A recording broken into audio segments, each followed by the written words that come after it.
Saudamos a todos em nome de Jesus Cristo. Aqui estamos para mais um estudo da lição da Escola Sabatina. Vamos então orar antes de iniciar o estudo. Pai Santo que estás nos céus, na Tua presença nos introduzimos, confiando nos méritos de Jesus. Na Tua presença nos deleitamos porque o Senhor é o nosso Pai. Como filhos nos achegamos, confiando no nosso querido Salvador Jesus, pedimos que o Senhor derrame sobre nós todos o Espírito Santo, nos dê luz celestial, para entendermos as mensagens que o Senhor tem para nós nesta lição. É em nome de Jesus que pedimos. Amém. A lição desta semana é a lição número 11, a liberdade em Cristo. Bob Dylan, cantor e também escritor, compositor, declarou certo dia: você terá que servir alguém. Você terá que servir alguém. Bem pode ser o diabo ou ao Senhor Jesus, mas você terá que servir alguém. Bob Dylan estava correto na sua frase. Você sabe que todos nós teremos que servir. Nós não podemos servir a dois senhores, mas nós estaremos servindo a um Senhor. Seja o Senhor Satanás ou seja o Senhor Jesus Cristo. A liberdade em Cristo é uma liberdade para servir ao Senhor Jesus Cristo. Bendito seja Jesus, que Ele nos libertou para vivermos em submissão a Ele, para desfrutarmos deste gozo e esta alegria de comunhão com Ele, de serviço para Ele. Enfim, é tão bom ser irmão de Jesus Cristo, é tão bom ser filho de Deus, é tão bom ser servo da justiça, servo da obediência. Liberdade em Cristo. Você pode servir a Satanás através do legalismo, ou você pode servir a Satanás através da libertinagem, da licenciosidade. Mas existe uma terceira forma: você pode servir a Jesus Cristo através de uma submissão a Jesus Cristo, colocando-se em submissão a Jesus e vivendo uma vida santa. Em Jesus Cristo nós todos somos chamados para viver uma vida santa, imitando a Jesus, vivendo como Ele viveu, exatamente como está em 1ª carta de João, capítulo 2, verso 6, que diz que aquele que diz que está em Cristo deve andar como Ele andou. Sim, queridos, o verso áureo desta semana: irmãos, vocês foram chamados para a liberdade, mas não usem a liberdade para dar ocasião à vontade da carne. Ao contrário, sirvam uns aos outros mediante o amor, chamados para a liberdade. Liberdade em Jesus é ser servo de Jesus Cristo. Paulo abordou essas questões advertindo aos Gálatas dos dois perigos. Fala de dois perigos, um chamado legalismo e outro chamado libertinagem. Satanás trabalha dos dois lados. Satanás trabalha nos dois extremos, porque ele joga as pessoas de um lado para o outro, 8 ou 80.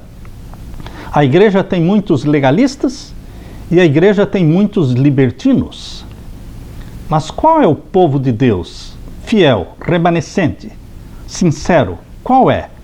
Não é o legalista e não é o libertino, mas é aquele que vive uma vida de equilíbrio, de comunhão com Jesus Cristo, tendo a certeza da salvação em Jesus Cristo, a salvação pela fé em Jesus Cristo, mas não usa desta liberdade para viver uma vida de licenciosidade, de mundanismo. Portanto, queridos, o perigo da libertinagem é tão prejudicial como o perigo do legalismo. Tanto o legalismo quanto a libertinagem são contrários à liberdade, pois ambos igualmente mantêm seus adeptos em uma forma de escravidão, porque Satanás é o senhor dos legalistas e é o senhor dos libertinos. Porém, o apelo de Paulo aos Gálatas foi que eles se mantivessem firmes na verdade, a verdadeira liberdade que lhes pertencia legitimamente em Cristo.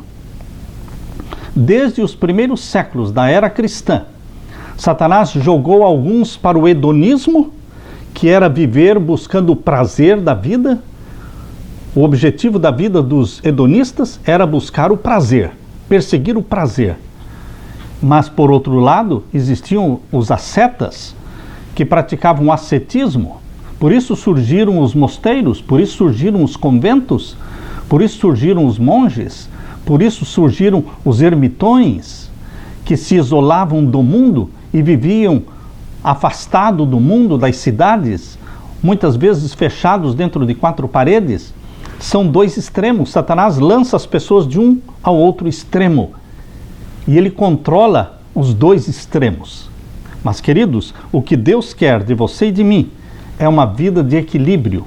A vida de Jesus Cristo não era vivida somente no isolamento e não era vivida continuamente no meio da multidão.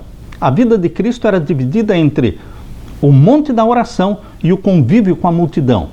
Ele passava horas e horas em comunhão com o Pai no monte da oração, mas durante o dia ele estava no meio da multidão, alimentando, curando, salvando, pregando as boas novas da salvação. Uma vida de equilíbrio. Na parte de domingo, Cristo nos libertou. Em Gálatas capítulo 5 e o verso 1, Paulo atinge o clímax da sua exposição e do seu apelo. Abra sua Bíblia.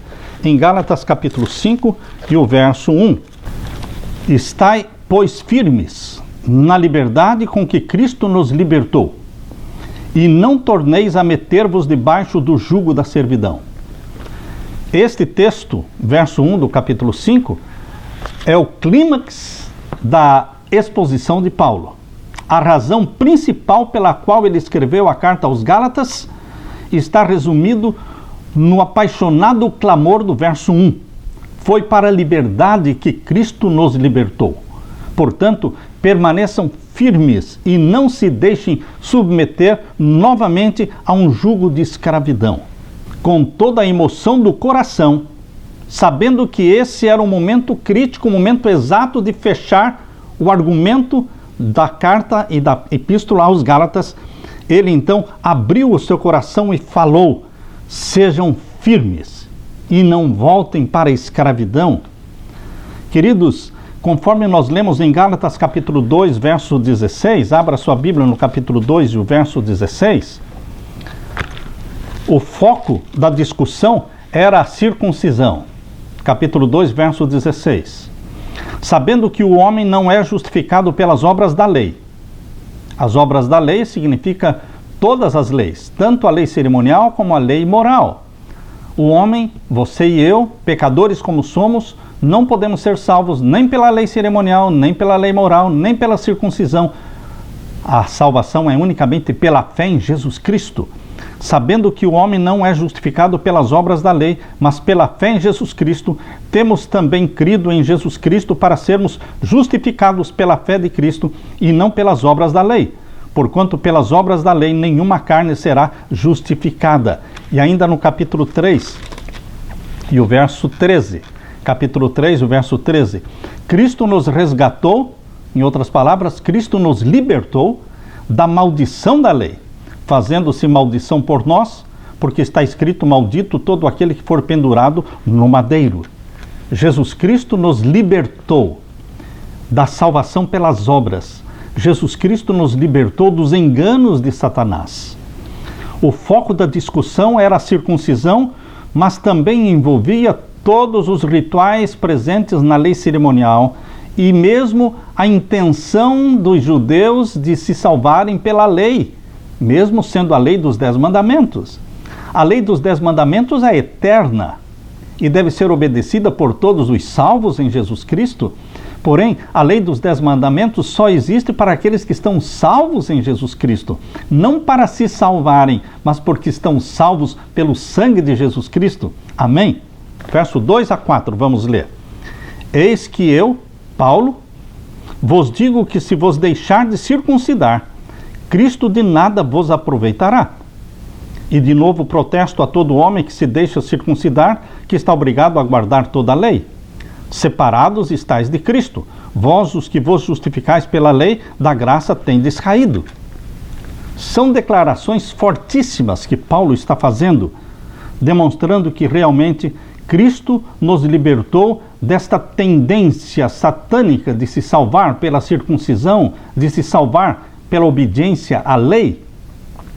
Embora o sistema do Antigo Testamento, fundamentado e centralizado no santuário terrestre, tivesse todo aquele ritual de fé, fé no Cordeiro, fé no sangue que estava sendo derramado, embora existisse da parte de Deus o sistema da salvação pela fé, os judeus estavam olhando para o santuário da terra e para todo o ritual, cerimonialismo, como justificação pelas obras, porque perderam de vista a enormidade do seu pecado, a malignidade do seu pecado, e perderam de vista o Cordeiro de Deus que tira o pecado do mundo, o Messias prometido. Cristo nos libertou, portanto, queridos. A liberdade que Jesus nos dá é para que permaneçamos firmes e não voltemos a nos submeter novamente a um jugo de escravidão. Na parte de segunda-feira, a natureza da liberdade cristã. Paulo fala de uma liberdade cristã, onde nós somos libertos do pecado, não para viver de acordo com a nossa vontade, mas para vivermos como servos da justiça. Entendam que a liberdade em Cristo não é uma liberdade para fazer o que bem entendemos, mas é uma liberdade para sermos servos. Saímos da servidão de Satanás e entramos na servidão de Jesus Cristo. Que prazer e que alegria ser servo de Jesus Cristo, servo da justiça. É uma liberdade bem diferente daquela que muitos pensam. Por isso, a natureza da liberdade cristã está definida nas palavras de Paulo em Romanos capítulo 6. A natureza da liberdade cristã, vamos ler então em Romanos capítulo 6 e os versos 12 a 19. Romanos capítulo 6 e os versos 12 a 19. Esta é a natureza da liberdade cristã. Não reine, portanto, o pecado em vosso corpo mortal, para lhe obedecerdes em suas concupiscências. Nem tampouco apresenteis os vossos membros ao pecado por instrumento de iniquidade, mas apresentai-vos a Deus como vivos dentre os mortos, e os vossos membros a Deus como instrumentos de justiça. Porque o pecado não terá domínio sobre vós, pois não estáis debaixo da lei, mas debaixo da graça. Pois que? Pecaremos porque não estamos debaixo da lei, mas debaixo da graça? De modo nenhum.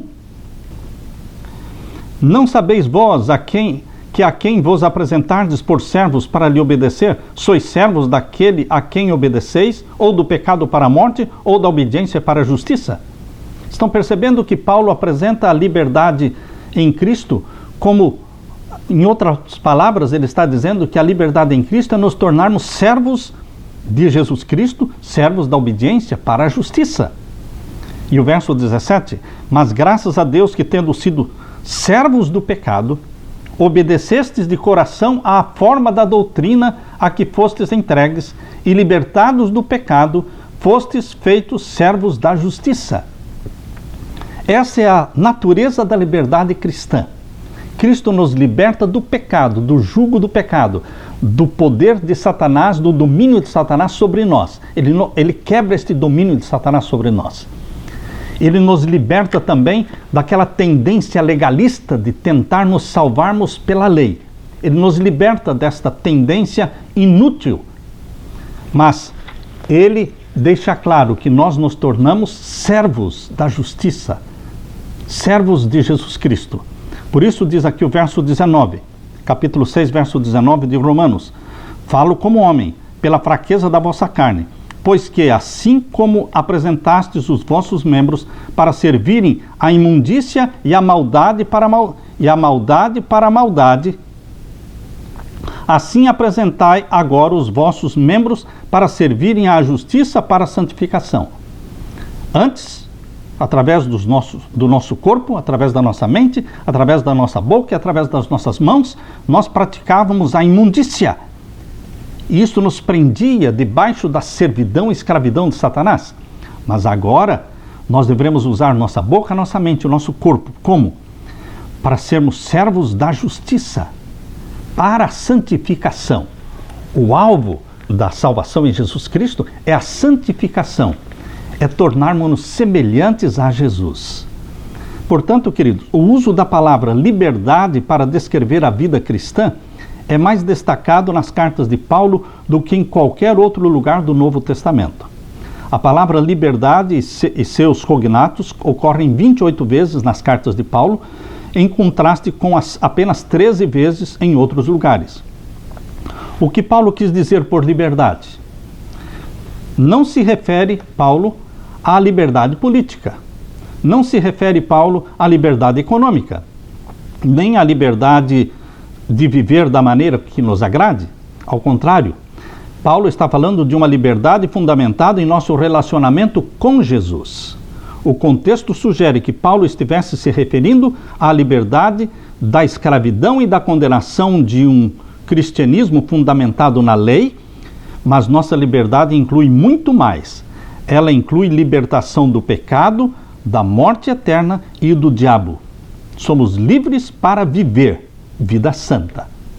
Cristo nos comprou e nos transportou do reino de Satanás para o reino da luz, onde vivem os filhos e filhas de Deus, imitando a vida santa de Jesus. Queridos, a natureza da liberdade cristã é esta. Nunca somos livres, plenamente livres, para fazer o que bem entendemos. Mas é um prazer ser servo de Jesus Cristo, porque o Senhor Jesus Cristo, Ele me ama, Ele te ama. O Senhor Jesus Cristo é aquele que deu a vida por nós. Portanto, é um prazer. Nós temos que servir, como disse Bob Dylan, todos terão que servir a alguém, seja ao diabo, seja ao Senhor Jesus. Nós escolhemos servir ao Senhor Jesus. Louvado seja Deus. Na parte de terça-feira, as perigosas consequências do legalismo. Paulo se recusou em aceitar a teologia dos judaizantes que dizia crer na justificação pela fé, mas adicionavam à justificação pela fé a circuncisão e a obediência à lei. Então, na realidade, os judaizantes, eles não negavam a justificação pela fé totalmente. Eles diziam crer na justificação pela fé, mas adicionavam a circuncisão e a obediência à lei. Paulo está rejeitando absolutamente, totalmente, esta filosofia judaizante. Vamos ver aqui, nesta parte de terça-feira, 4 pontos. 4 pontos que são destacados por Paulo. Primeiramente, no capítulo 5 e o verso 2. Abra sua Bíblia em Gálatas capítulo 5 e o verso 2. Está o primeiro ponto destacado por Paulo. Vamos ler o verso 2. Eis que eu, Paulo, vos digo que se vos deixar de circuncidar, Cristo de nada vos aproveitará. Paulo deixa claro que Cristo será anulado na minha e na sua vida se voltarmos à circuncisão. Paulo não era contra a circuncisão em si mesma. A circuncisão em si mesma era algo saudável naquele tempo e é saudável hoje. Milhões de pessoas praticam a circuncisão hoje por ser saudável. A estatística mostra que entre as mulheres judias existe a menor incidência de câncer do colo de útero. E também a estatística mostra que entre os homens judeus que praticam a circuncisão, existe uma menor incidência de doenças sexuais transmitidas sexualmente. Portanto, em si mesma a circuncisão é algo saudável e Paulo não está condenando isso. O que Paulo condena é a prática da circuncisão como meio de salvação. Os judaizantes acreditavam que não bastava aceitar Jesus como Salvador, tinha que ser circuncidado. E isto Paulo condena. Vamos ler capítulo 5 e o verso 3. E de novo protesto a todo homem que se deixa circuncidar, que está obrigado a guardar toda a lei. Se você quer se salvar através da circuncisão, Paulo está dizendo, você está obrigado a guardar toda a lei. Em outras palavras, quem vai conseguir guardar toda a lei?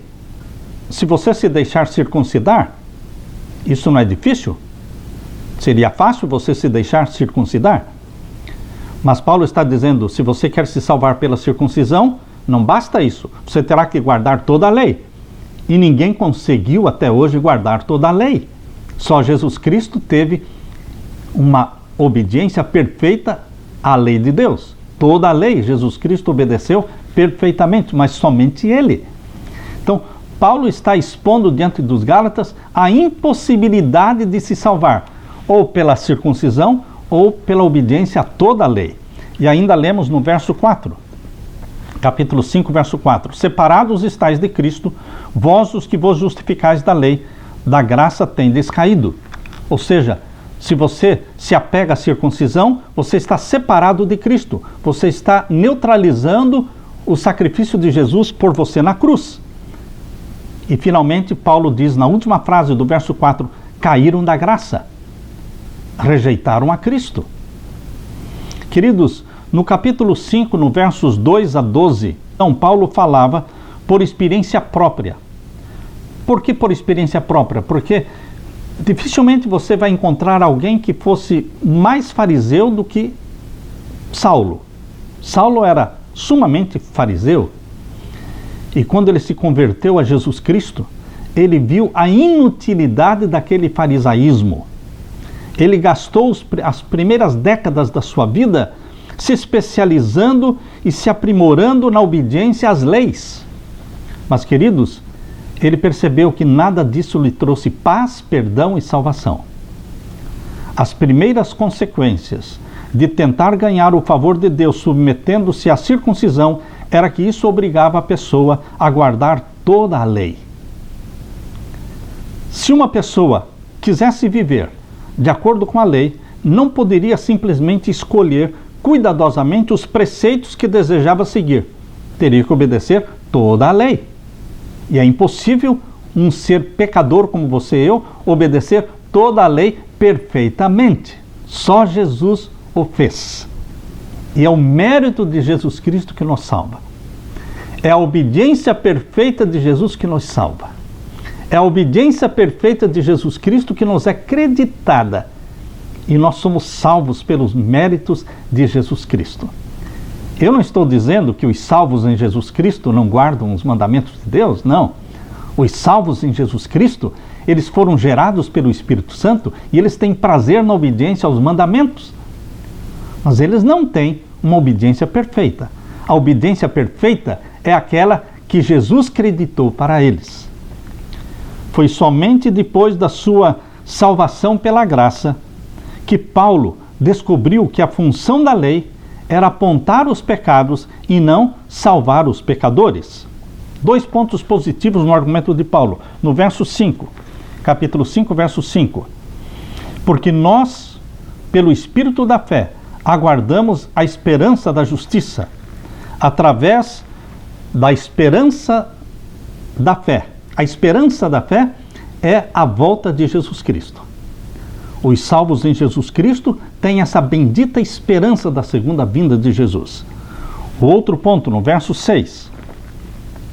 Porque em Jesus Cristo, nem a circuncisão, nem a incircuncisão tem virtude alguma, mas sim a fé que opera pelo amor. Outro ponto destacado por Paulo aqui no verso 6, então, é que a fé que nos salvou em Jesus Cristo não é uma fé morta, como disse Tiago, capítulo 2, que a fé sem as obras é morta. Esta fé mencionada por Paulo, que nos salva em Jesus Cristo, é uma fé operante. É uma fé que opera pelo amor. Que amor? O amor a Deus e o amor ao próximo. É uma fé que conduz o filho e a filha de Deus numa obediência prazerosa da lei de Deus. Vamos ler aqui ainda a partir do verso 6 em diante, até chegarmos no verso 12. No verso 7 diz, corrieis bem. Quem vos impediu para que não obedeçais à verdade? Em outras palavras, Paulo está dizendo, vocês estavam indo tão bem. Paulo está apelando para a imagem de uma corrida, de atleta. E ele diz, vocês estavam indo muito bem na corrida. E o que aconteceu? Que vocês pararam, ficaram estacionados, sentaram na beira do caminho, não estão avançando mais na corrida cristã em direção ao céu? O que aconteceu? Quem atrapalhou vocês? É isso que Paulo está perguntando. E o verso 8. Esta persuasão não vem daquele que vos chamou. Quem os convenceu de voltarem para a circuncisão?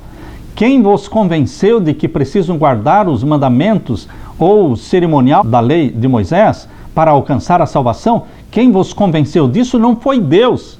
É isso que Paulo está afirmando aqui no verso 8 e o verso 9. Um pouco de fermento leveda toda a massa. Ou seja, estes judaizantes que desceram de Jerusalém, eles podem ser poucos, mas eles conseguiram espalhar o fermento do pecado, o fermento do legalismo entre vocês, e isso está fazendo a cabeça de muitos gálatas. Está fermentando toda a massa. E o verso 10. Confio de vós no Senhor, que nenhuma outra coisa sentireis. Mas aquele que vos inquieta, seja ele quem for, sofrerá condenação. Paulo está deixando os judaizantes que estavam incomodando, inquietando e perturbando as igrejas da Galácia, está deixando nas mãos do juízo divino. Está invocando o juízo divino contra eles quando diz, seja ele quem for, sofrerá condenação. Aquele que estiver fazendo isso, lebedando a massa. E o verso 11, eu, porém, irmãos, se prego ainda a circuncisão, porque sou, pois, perseguido? Paulo ele era circuncidado. Logo o escândalo da cruz está aniquilado. E o verso 12, eu queria que fossem cortados aqueles que vos andam inquietando. Por que Paulo disse, eu queria que fossem cortados aqueles que estão perturbando vocês? Ali bem próximo da Galácia estava a Frígia. Na Frígia, a deusa mais adorada era Cibele. E a história nos diz que os adoradores de Cibele, tanto os sacerdotes como os devotos a Cibele, eles eram castrados. Eles eram feitos eunucos.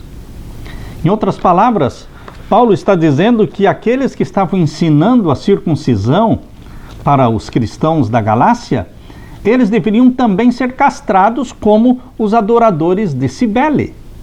Por isso que Paulo está dizendo aqui no verso 12, eu quereria que fossem cortados aqueles que vos andam inquietando. Queridos, Paulo, ele usa palavras fortes para destruir, acabar com o argumento do legalismo. Aqui na parte de quarta-feira, liberdade, não libertinagem. No verso 13, leia comigo o verso 13. Porque vós, irmãos, fostes chamados à liberdade. Não useis então da liberdade para dar ocasião à carne, mas servi-vos uns aos outros pelo amor. Este verso 13, ele é poderoso. Ele resume todo o argumento de Paulo. Paulo começa a advertir os gálatas contra o abuso da liberdade. Libertos do pecado, mas não libertos para pecar. Libertos do pecado, mas não libertos para pecar. É muito fácil abusar da teologia de Paulo, é muito fácil torcer as palavras de Paulo.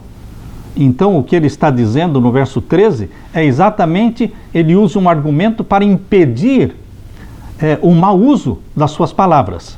Ele deixa muito claro no verso 13 que aqueles que são salvos em Jesus Cristo não vão viver uma vida libertina. Não vão usar essa liberdade em Cristo como desculpa para continuar na transgressão dos mandamentos de Deus, vivendo na transgressão da lei, que é pecado. Porque vós, irmãos, fostes chamados à liberdade. Não useis então da liberdade para dar ocasião à carne, mas servi-vos uns aos outros pelo amor. O resultado daqueles que são salvos pela graça é uma vida de serviço ao amor de Deus colocado nos nossos corações. A verdade é que cristãos convertidos não querem pecar, não desejam pecar, e quando pecam, correm para os pés de Jesus Cristo e confessam o seu pecado. O exemplo de Pedro, quando traiu a Jesus naquela noite, quando Jesus Cristo estava sendo julgado, e ele traiu a Jesus e o galo cantou, ele voltou correndo para o jardim do Getsêmani, e ali ele lançou-se ao solo, confessou o seu pecado e chorou amargamente. Cristãos convertidos, eles não querem pecar, não desejam pecar, mas quando pecam, eles correm para os pés de Jesus Cristo arrependidos e confessam o pecado. Paulo estava consciente dos potenciais equívocos que acompanhavam sua ênfase na graça e na liberdade que os cristãos têm em Cristo. O problema, entretanto, não era o evangelho de Paulo, mas a tendência humana de ceder às próprias inclinações. As páginas da história estão repletas de relatos sobre pessoas, cidades e nações, cuja corrupção e declínio ao caos moral estavam diretamente relacionados à sua falta de domínio próprio. Quem já não sentiu essa tendência na própria vida? Quem já não sentiu essa tendência para o pecado na própria carne, na nossa própria vida? Foi por isso que Paulo apelou aos seguidores de Jesus para que não satisfizessem a vontade da carne. Na verdade, ele queria que eles fizessem o contrário, como está no verso 13: sirvam uns aos outros mediante o amor. Toda pessoa que serve aos outros por amor sabe que isso só pode ser feito mediante a morte para o eu e a morte para a carne. Os que se entregam aos desejos da carne não tendem a servir aos outros. Assim, nossa liberdade em Cristo não é meramente uma libertação da escravidão do mundo, mas um chamado para um novo tipo de serviço, a responsabilidade de servir aos outros por amor. É a oportunidade de amar o próximo sem obstáculos. A libertação que Cristo nos dá, pelo lado negativo, é uma libertação da escravidão do pecado. Mas o outro lado positivo é uma libertação para uma vida de serviço em amor ao próximo. Amor a Deus e amor ao próximo. É assim que se resume a lei de Deus, os 10 mandamentos. Amor a Deus e amor ao próximo. Foi assim que Jesus Cristo resumiu em Mateus capítulo 22 e os versos 37 a 40. Ele disse que os 2 grandes mandamentos são: amarás ao Senhor teu Deus de todo o teu coração e amarás ao teu próximo como a ti mesmo. Mateus capítulo 22, versos 37 a 40. Portanto, queridos, Cristo Jesus nos liberta da escravidão do pecado, mas ele mostra o lado positivo, a liberdade para vivermos em serviço de amor. Os cristãos salvos não estão livres da lei, mas eles têm um novo relacionamento com a lei. Essas palavras indicam que o amor que motiva esse tipo de serviço não é o amor humano comum, é um amor de Deus derramado em nosso coração. É o amor do verbo grego agapao, que é o amor princípio colocado por Deus em nossos corações. Aqui Paulo está se referindo a esse amor divino, o amor que recebemos unicamente por meio do Espírito Santo. Os cristãos salvos não olham e não veem a lei como uma escada para alcançar o céu, mas olham para a lei como uma oportunidade para amar a Deus e amar ao próximo. Na parte de quinta-feira, cumprindo toda a lei. Aqui nós lemos em Gálatas capítulo 5 e o verso 14. Gálatas capítulo 5 e o verso 14. Porque toda a lei se cumpre numa só palavra, nesta: amarás ao teu próximo como a ti mesmo. Essa expressão, toda a lei, ela é usada na forma negativa e é usada na forma positiva. O que quer dizer cumprindo toda a lei? Interessante que Paulo usa a palavra guardar a lei da forma negativa e usa o verbo cumprir a lei da forma positiva.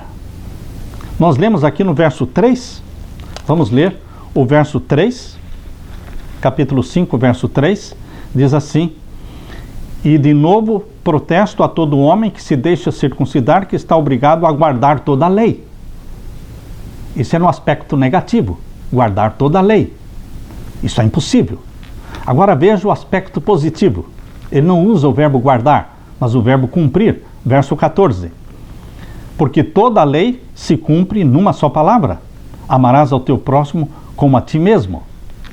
Interessante que Jesus Cristo usou o verbo cumprir os mandamentos, cumprir a lei, e não guardar a lei. Veja aqui em Mateus capítulo 5 e o verso 17, Jesus Cristo falando, ele declara: não cuideis que vim destruir a lei, os profetas não vim abrogar, mas cumprir. Porque em verdade vos digo que até que o céu e a terra passem, nenhum jota ou um tio se omitirá da lei, sem que tudo seja cumprido. O aspecto positivo é cumprir a lei. Isso significa amar. Por quê?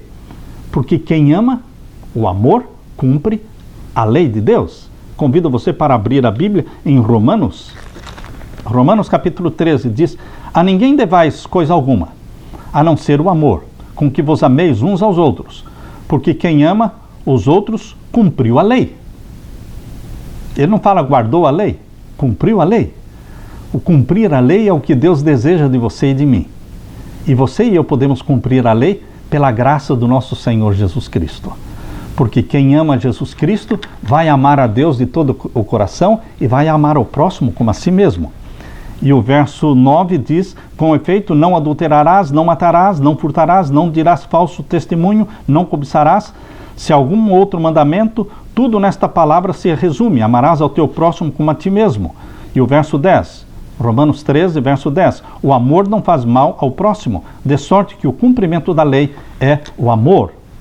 O cumprimento da lei é o amor. Os Gálatas não viviam a lei do amor. E qual é a prova? Porque eles viviam se devorando uns aos outros. É significativo que quando Paulo se referiu positivamente à observância cristã da lei, ele nunca descreveu isso como guardar a lei. Ele quis dizer que o verdadeiro comportamento cristão é muito mais do que a obediência exterior de apenas guardar a lei. É cumprir a lei.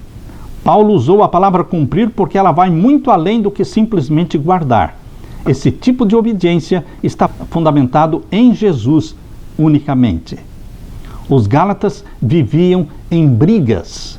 Por isso diz aqui o capítulo 5, voltando para Gálatas capítulo 5, vemos qual era o ambiente que existia dentro das igrejas da Galácia. Capítulo 5 e o verso 15. Se, porém, vós vos mordeis e vos devorais uns aos outros, vede, não vos consumais também uns aos outros. Paulo está falando claramente aqui no verso 15 que os cristãos gálatas, eles se devoravam uns aos outros. Ou seja, aquele que procura se salvar pelo legalismo, pela obediência, pelo guardar a lei, eles não conhecem o verdadeiro amor. Porque o verdadeiro amor derramado por Deus no coração daqueles que foram salvos pela fé em Jesus Cristo, ele fará com que estes filhos e filhas de Deus cumpram a lei em amor. O verso 15, Paulo usa aqui o grego clássico para se referir à luta mortal dos animais selvagens, quando ele diz: vocês estão se devorando uns aos outros. O legalismo, infelizmente, é muito egoísta e briguento, pois sempre está medindo as pessoas, buscando as faltas dos outros.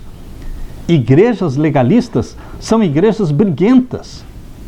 Mas, se colocarmos em prática os conselhos de Paulo, mencionados no verso 13, a igreja será um lugar amável, agradável e tolerante com os erros dos outros. A fé genuína sempre atua pelo amor. Se alguém é seguidor de Cristo, não pode ter trato ríspido, não pode ter um coração duro. Se alguém é de Jesus Cristo, não pode faltar compaixão na vida dele.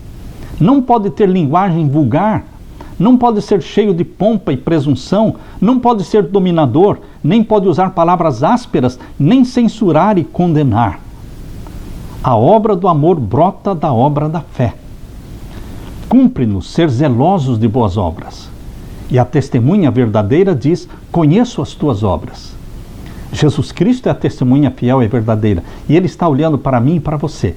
E Ele diz: eu conheço as tuas obras. Se você e eu tivermos obras de amor, serviço de amor, cumprindo a lei de Deus em amor, porque quem ama, cumpre a lei. Jesus nos convida a cumprir a lei. O cumprimento da lei é o amor. Que a sua liberdade em Jesus Cristo não torne você vítima do legalismo, nem vítima da libertinagem. Cristo não nos libertou para que servíssemos a nós mesmos, mas para que entregássemos nossa vida no ministério de amor aos nossos semelhantes. Que você e eu, ungidos pelo Espírito Santo, cumpramos a lei do nosso Senhor Jesus Cristo, vivendo uma vida de amor a Deus e de amor ao próximo. Que Deus te abençoe. Amém.